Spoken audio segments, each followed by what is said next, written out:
The steady growth of e-commerce has been a source of jobs and benefits as employment in traditional stores declines. But at online retailers taken over by Walmart, workers are finding one benefit in retreat: their company-sponsored health coverage. In little more than a year, Walmart has spent nearly $4 billion acquiring e-commerce companies with thousands of workers. Last month, many learned that their potential out-of-pocket costs for medical expenses would increase in 2018 at a rate far exceeding the overall rise in healthcare costs, reaching thousands of dollars in many cases. Walmart has periodically struggled against the perception that it skimps on healthcare benefits.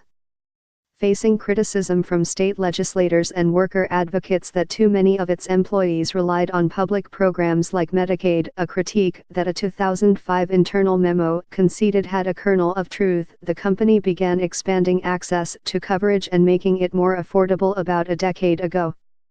But with costs rising in recent years, Walmart has reversed course in some ways. In 2011, it raised some premiums by more than 40%. 3 years ago, it ended coverage for employees working fewer than 30 hours per week on average. Other large retailers, such as Target and Home Depot, made similar changes.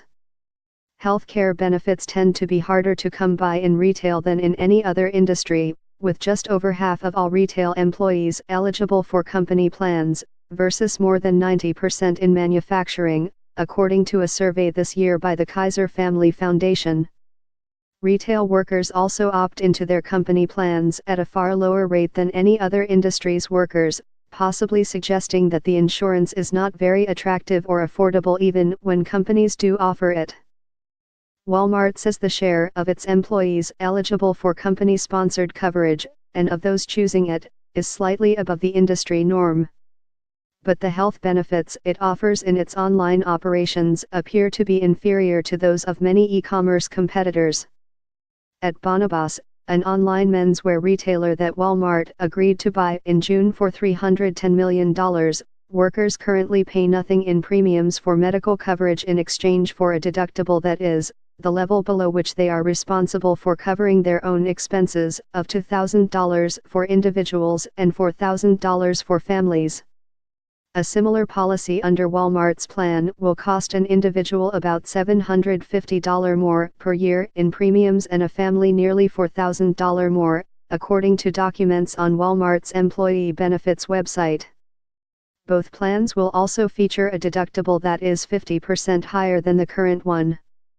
Some of the biggest changes appear to be occurring at another recent acquisition, ModCloth, an online retailer that made its name selling hip, vintage-inspired apparel to millennial women.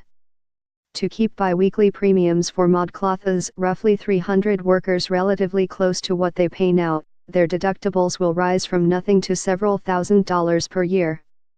Some economists say that as Walmart amasses such properties, its practices could put pressure on benefits throughout the e-commerce sector, which had been a relative bright spot for low-wage workers.